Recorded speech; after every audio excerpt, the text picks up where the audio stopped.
And then finally, the CQC reports. So the CQC is the Care Quality Commission, and that is the regulator for services of all medical kinds in England. Part of its job is to go to all independent clinics and things like GP surgeries and places. It doesn't cover hospitals, but there's a similar body that covers hospitals. And they go there and they report on how that service is doing, how it's providing its things, whether they abide by the guidelines, whether there are any improvements to make.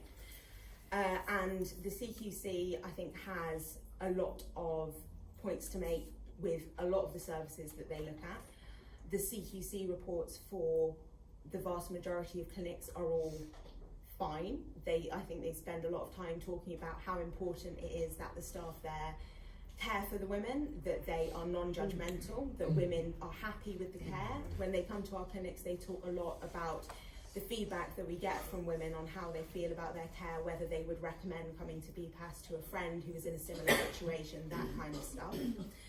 I think, as with any medical practice, there are some places where there are problems, and those are problems that have led to some clinics being put into special measures. They've led to some clinics have some problems that have been raised by the CQC, and then the CQC has to go back and look at them again.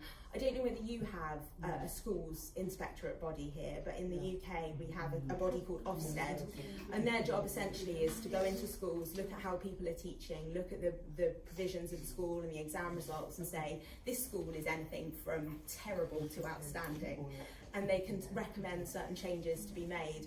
And I think that's a good reflection of the way that we need to make sure that everyone can get to a good standard, where everyone can expect a standard of care that is the same across the board. And I think that there have been shortcomings in some specific clinics and in some specific providers. So I know that a couple of years ago, I think there was a difficult time for Mary Stopes, but I think that they have done a lot of work to make their clinical processes a lot more robust. They've got a new chief exec, they've got a new director of nursing. And I think that one of the things that we need to remember is that in the current climate, with funding restrictions, with a limited number of doctors who are able to do certain treatments, I think that you need to make sure that every single treatment that you provide is to a really high standard. And that's exactly what the CQC does. I think that realistically, if you don't have the CQC there telling you where you're going wrong, then what's the point in them at all? That's how you end up with clinics that are dirty, that don't have qualified people, that aren't performing things.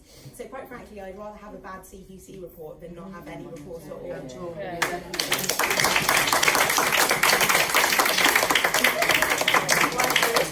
I'm just going to finish off letting Fiona respond, and then I think it's after that, it's thank you very much. I think everybody's happy able to go today. So let Fiona finish off. So Paul, thank you for your comments. I'm not going to add anything substantive to what Rachel has already said, because I think she has addressed effectively all of the points that you made. I just wanted to say that I appreciate and deeply respect the perspective that you clearly come from, which is that from your ethical perspective, there are no situations in which abortion is morally acceptable, and that the law should ensure that there are thus no situations in which abortion is legally permissible.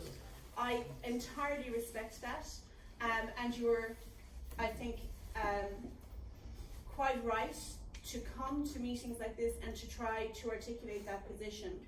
I would ask that in doing so, maybe you could be mindful of some of the ways in which you do it. You know, like in any situation, in any social situation, anywhere in the world, if you're in a room with women, a lot of them have been, are survivors of sexual violence.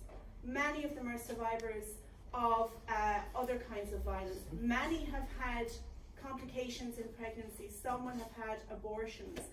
Every woman,